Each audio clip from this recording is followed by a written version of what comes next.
半斤多的一个鹅蛋，271.7克。你看这个鸡蛋，看到没有？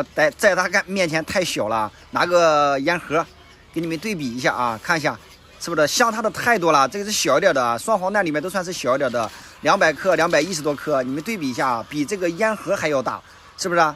你看啊，特别大，像这种双黄蛋都是在250克。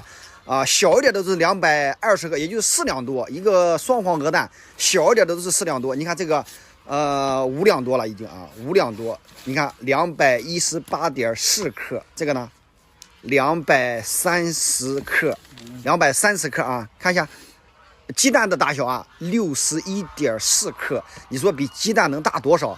这就是双黄鹅蛋。这个一个就是单黄鹅蛋就是150克，3两左右。那一个双黄鹅蛋呢？你看是不是？这就是真正的双黄鹅蛋啊！装了4箱啊，就这么多了。你看这个更要大，这个已经超过了半斤，267克。你看比这个烟盒还要长。这只小鹅是我们的一只病鹅，今天抓起来的。今天早上看它不吃，现在隔开了。打了1针，他又吃了，但让他好好的早点康复吧。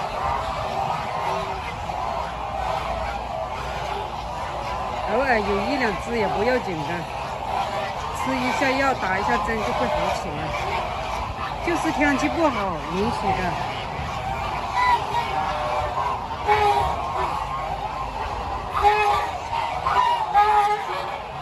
他现在也精神很好。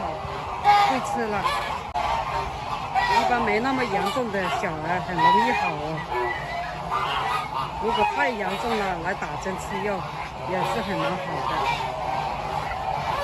就是这一只，它过来吃了。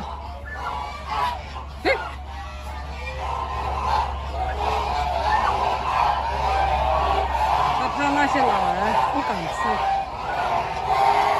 等一下它自己慢慢会来吃。再搞点饲料。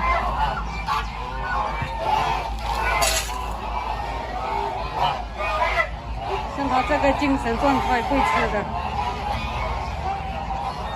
都差不多好了。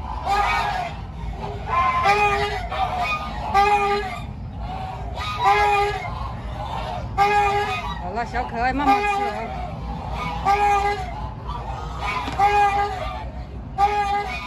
会吃了，会吃了。再吃草啊，你们看一下。好了好了，这种小儿的病啊，如果他不吃的话，就要重复1针。他现在会吃了，就不用打针了。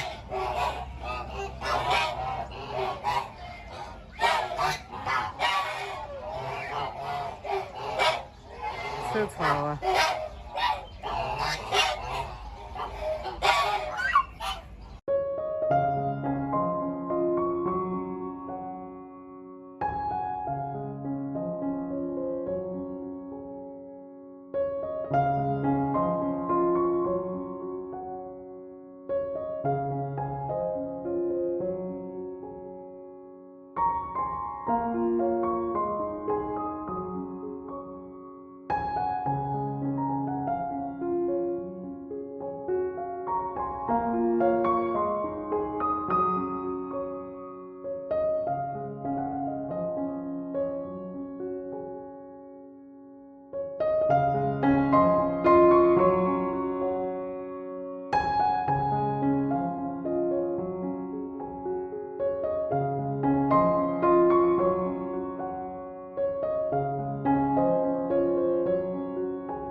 大家好，这些小孩今天第一天放出来，现在有5天了，放出来吃草活动啊，这样很好。关在家里还不好，老是喝水洗澡，整体看起来状况还不错，有草吃，还撑着太阳伞啊，太舒服了。